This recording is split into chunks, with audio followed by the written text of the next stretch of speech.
Halo, Assalamualaikum warahmatullahi wabarakatuh. Selamat pagi anak-anak kelas 4B. Yuk kita belajar dari rumah dan tetap semangat ya. Nah, anak-anak, pada hari ini kita akan belajar tematik. Tema 1, indahnya kebersamaan. Subtema 1, keberagaman budaya bangsaku. Pembelajaran ke-1. Untuk semua buku tema sudah Ibu bagikan berupa file PDF di grup WhatsApp masing-masing. Apa yang akan kita pelajari hari ini yaitu tentang gagasan pokok dan gagasan pendukung dari teks narasi tentang pawai budaya. Sebelum itu, jawab pertanyaan berikut. Nah, anak-anak, tahukah kamu bahwa Indonesia terdiri atas banyak pulau, suku bangsa, tarian, rumah adat, serta agama? Ayo, kita cari tahu jawabannya lebih lanjut tentang keberagaman yang akan kita pelajari pada hari ini, hari Senin, tanggal 26 Juli 2021. Muatan pembelajaran bahasa Indonesia tentang gagasan pokok dan gagasan pendukung. Indonesia terdiri atas berbagai macam suku bangsa dan budaya, namun tetap dalam wadah Negara Kesatuan Republik Indonesia. Keberagaman tersebut merupakan anugerah dari Tuhan Yang Maha Esa.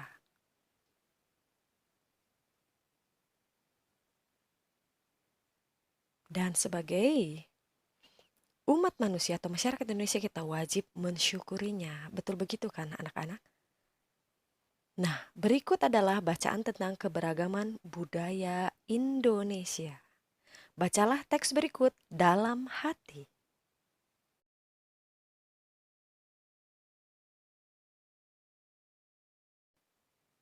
Teks berikut berjudul Pawai Budaya, paragraf ke-1.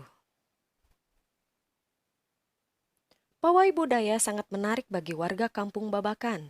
Pawai ini selalu menampilkan keragaman budaya Indonesia. Udin dan teman-teman tidak pernah bosan menanti rombongan pawai lewat. Tahun ini, mereka datang ke alun-alun untuk melihat pawai tersebut. Kakek Udin pun terlihat sabar menanti.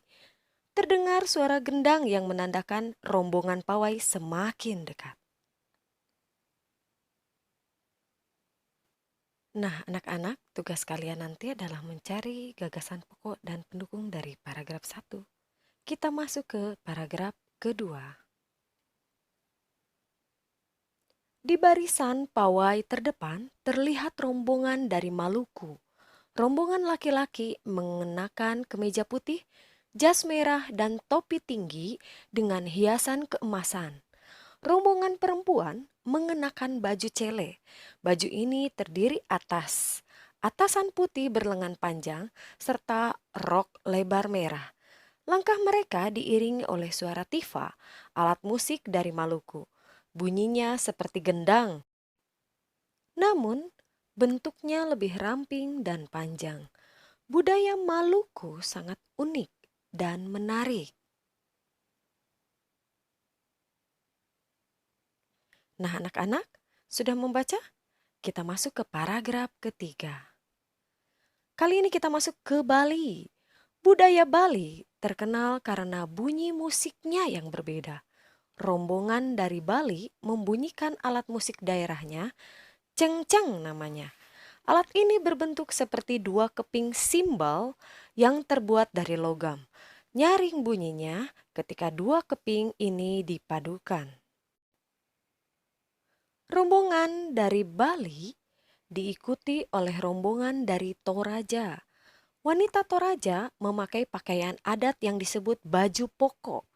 Rombongan laki-laki menggunakan pakaian adat yang disebut sepa talung buku.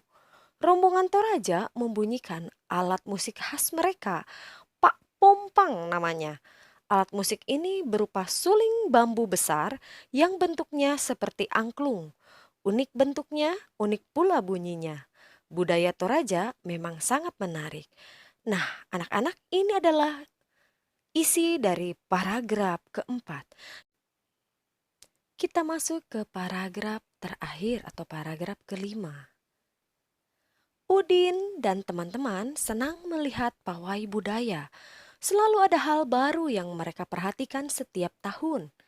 Pakaian adat dari berbagai suku di Indonesia selalu menyenangkan untuk diamati. Benar kata ibu, kebudayaan Indonesia memang sangat beragam, kaya, dan mengagumkan. Nah, anak-anak, kita akan memasuki fase atau frase di mana kita akan belajar tentang gagasan pokok dan gagasan pendukung dari bacaan yang telah kita simak bersama tadi. Apakah itu gagasan pokok? Setiap bacaan biasanya terdiri atas beberapa paragraf. Setiap paragraf memiliki gagasan pokok yang didukung oleh gagasan pendukung. Gagasan pokok adalah ide utama yang dibahas dalam suatu bacaan. Dapat berupa kalimat inti atau berupa pokok paragraf. Gagasan pendukung adalah uraian atau tambahan informasi untuk gagasan pokok. Gagasan pokok bisa berada di awal paragraf atau kalimat ke-1, bisa juga di akhir paragraf atau kalimat yang terakhir dalam paragraf tersebut. Anak-anak, hari ini kalian akan mengkaji mana yang termasuk gagasan pokok, mana yang termasuk gagasan pendukung atau tambahan dari paragraf yang telah kita simak bersama tadi. Nah, baik, kita akan mulai memecah-mecah paragraf berikut ini. Sebagai contoh akan Ibu Ros sampaikan gagasan pokok dan gagasan pendukung yang terdapat pada paragraf 2 teks bacaan yang berjudul Pawai Budaya. Perhatikan kalimat berikut. Paragraf 2, poin nomor 1 adalah, baik akan Ibu bacakan sekilas. Kalimat pertama di paragraf kedua di barisan pawai terdepan terlihat rombongan dari Maluku. Kalimat kedua, rombongan laki-laki mengenakan kemeja putih jas merah, topi tinggi dengan hiasan keemasan. Kalimat ketiga, rombongan perempuan mengenakan baju cele. Kalimat keempat, baju ini terdiri dari atasan putih berlengan panjang serta rok lebar merah. Untuk kalimat 5, 6, dan 7 bisa kalian simak dalam bacaan berikut ini. Nah, manakah gagasan pokoknya? Kita perhatikan, di kalimat pertama ada gagasan pokoknya yaitu di barisan pawai terdepan terlihat rombongan dari Maluku. Itu artinya kalimat kedua, ketiga, keempat, lima, enam, dan tujuh merupakan gagasan pendukung dari kalimat pertama di barisan pawai terdepan terlihat rombongan dari Maluku. Kalian bisa simak baik-baik. Kalimat nomor 2, rombongan laki-laki mengenakan kemeja putih, jas merah, topi tinggi dengan hiasan keemasan adalah gagasan pendukung dari kalimat nomor 1. Demikian juga dengan kalimat nomor 3, 4, 5, 6, dan 7. Sampai di sini mudah-mudahan paham, kita menginjak ke paragraf ketiga. Di kalimat pertama ada budaya Bali terkenal dengan bunyi musik yang berbeda. Kalimat kedua, rombongan dari Bali membunyikan alat musik daerahnya ceng-ceng namanya.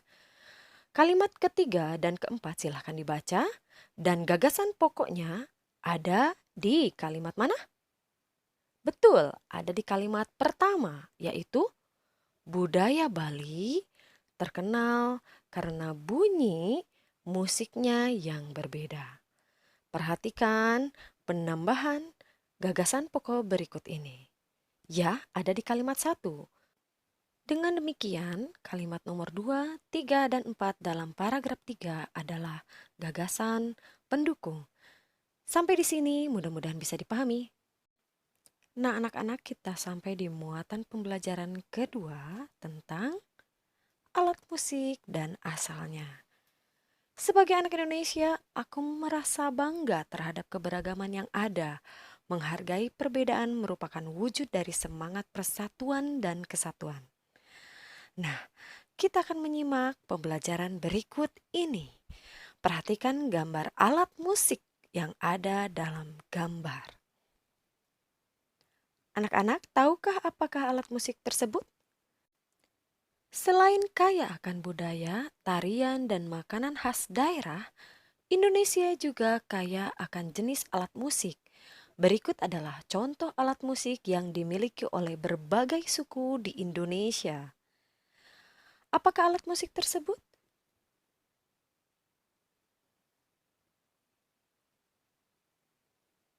Anak-anak, jangan lupa subscribe. Cara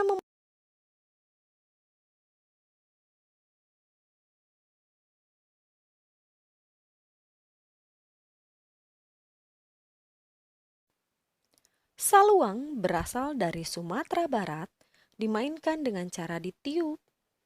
Kendang berasal dari Jawa Barat dan tifa dari Papua dimainkan dengan cara dipukul. Nah, ini adalah beberapa contoh alat musik yang berasal dari beberapa provinsi di Negara Kesatuan Republik Indonesia. Ada contoh-contoh alat musik lainnya? Tentu banyak sekali, beragam, dan ada beberapa yang disebutkan dalam bacaan pawai budaya tadi. Perhatikan, yang ditunjuk itu adalah tifa, kendang, dan lain sebagainya. Pertanyaan nomor 1, tugas kita hari ini, tulislah nama alat musik tradisional lain yang kamu ketahui. Jelaskan asal alat musik itu, cara memainkannya, serta cara terjadinya bunyi pada alat musik tersebut. Contoh nih nomor 1, suling, daerah asalnya dari Jawa Barat. Cara memainkannya adalah alat tersebut dimainkan dengan cara ditiup sehingga menimbulkan getaran udara dalam suling. Getaran tersebut menghasilkan bunyi. Itu adalah contoh nomor 1 dari Jawa Barat. Nomor 2 misalnya adalah kecapi, juga berasal dari Jawa Barat. Bagaimana cara memainkannya? Dimainkan dengan cara dipetik. Senar yang dipetik bergetar dan menghasilkan bunyi. Nah, apalagi contoh berikutnya? Kita akan simak dalam tayangan berikut ini. Nomor 3, contoh lainnya adalah kendang. Dari mana? Pintar, dari Jawa Barat dan Jawa Tengah. Bagaimana cara memainkannya? Dimainkan dengan cara dipukul. Bagian yang dipukul akan bergetar sehingga menghasilkan bunyi. Nah, contoh nomor 4 adalah tifa. Berasal dari mana, masih ingat? Pintar, dari Papua. Cara memainkannya adalah, masih ingat tidak tadi? Ya, tifa dimainkan dengan cara dipukul. Bagian yang dipukul akan bergetar sehingga menghasilkan bunyi. Dan nomor 5 adalah angklung, juga dari Jawa Barat. Dimainkan dengan cara digoyangkan. Bagian dalam bambu bergetar sehingga menghasilkan bunyi.